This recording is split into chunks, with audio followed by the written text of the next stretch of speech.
Assalamualaikum warahmatullahi wabarakatuh. Selamat pagi, salam sejahtera untuk kita semua. Perkenalkan, nama saya Rizky Ahmad. Saya mahasiswa program Pasca Sarjana Fakultas Ekonomi dan Bisnis Universitas Halu Oleo semester 3.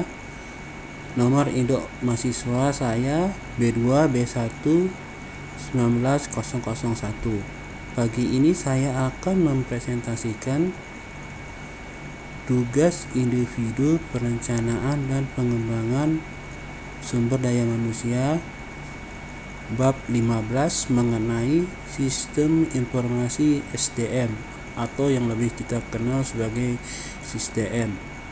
Baik, saya akan mulai dari definisinya terlebih dahulu. Sistem informasi sumber daya manusia atau SISDM adalah prosedur sistematik pengumpulan, penyimpanan, pemeliharaan, perolehan kembali, dan validasi berbagai data tertentu yang dibutuhkan suatu organisasi atau perusahaan tentang SDM, kegiatan SDM, dan karakteristik satuan kerja. Jenis data yang diinput ke dalam aplikasi SISDM antara lain analisis pekerjaan, perekrutan, referensi karyawan, pelatihan, penilaian kinerja, kompensasi, tunjangan, dan termasuk kesehatan atau yang kita lebih mengenalnya dengan ASKES. Dari data-data yang telah diinput ke dalam SISDM ini akan menghasilkan output yang bermanfaat bagi manajer personalia atau bagian HRD di dalam merumuskan kebijakan atau langkah strategis terkait dengan pengelolaan pegawai. Sebagai contoh, untuk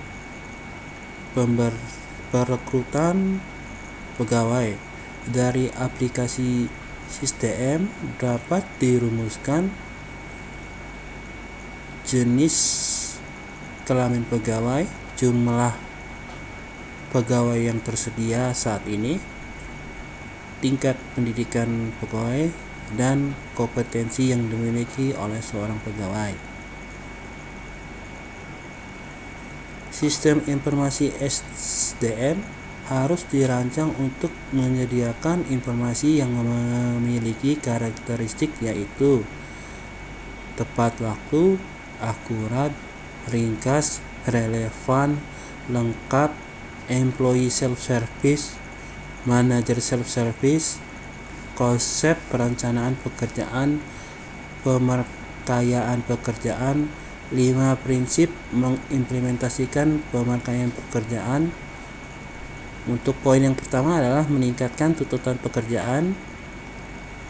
Poin yang kedua, meningkatkan akuntabilitas pegawai. Poin ketiga, memberi kebebasan penjadwalan kerja. Poin keempat, memberi umpan balik. Poin kelima, memberi pengalaman pelatihan baru. Salah satunya adalah perluasan pekerjaan dan rekayasa ulang. Untuk pembahasan yang berikutnya adalah mengenai SISDM berbasis komputer.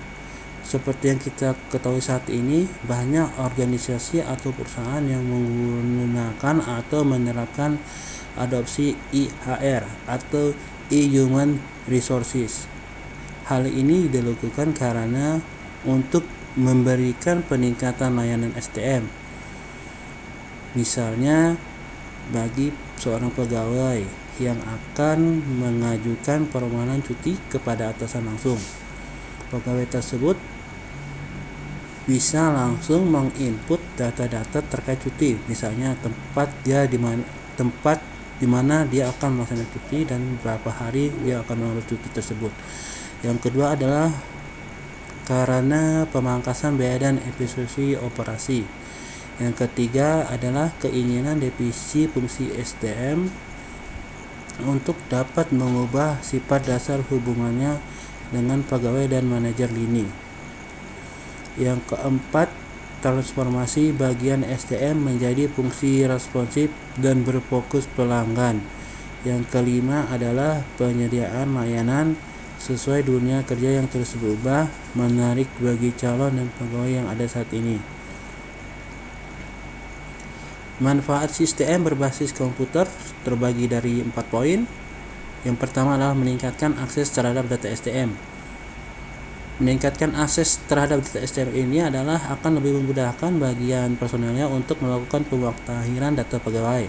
Yang kedua adalah melancarkan dan membakukan proses. Melalui aplikasi sistem akan lebih memudahkan atasan langsung atau kepala personelnya untuk meng-ACC permohonan cuti sebagai contohnya. Yang ketiga adalah menyediakan data konsisten dan akurat. Data yang telah diinput ke dalam aplikasi sistem tersebut akan lebih akurat dan valid, menciptakan profil internal lebih baik bagi divisi SDM. Selanjutnya, fungsi dasar sistem berbasis komputer. Yang pertama adalah menyimpan data pribadi pegawai, termasuk riwayat karir atau pekerjaan, kualifikasi dan kompetensi, serta catatan cuti dan ketidakhadiran. Yang kedua, menyimpan data pekerjaan pegawai termasuk tingkat atau jenjang jabatan, gaji, maslahat, jam kerja, lokasi, uraian jabatan, atau definisi peran. Yang ketiga adalah membuat laporan ringkas berbagai aspek informasi. Sistem harus dirancang untuk menyediakan informasi yang memiliki antara lain tepat waktu, akurat, ringkas, relevan, dan lengkap. Dan karakteristik SDM tersebut harus memiliki database. Database ini adalah seperti saya sebutkan sebelumnya atau saya jelaskan sebelumnya, adalah database ini terkait dengan database pegawai. Untuk poin nomor 2 mengenai data entry, retrieval, sistem, dan kualitas data. Mungkin itu saja presentasi dari saya hari ini. Semoga bermanfaat. Terima kasih atas perhatiannya. Assalamualaikum warahmatullahi wabarakatuh.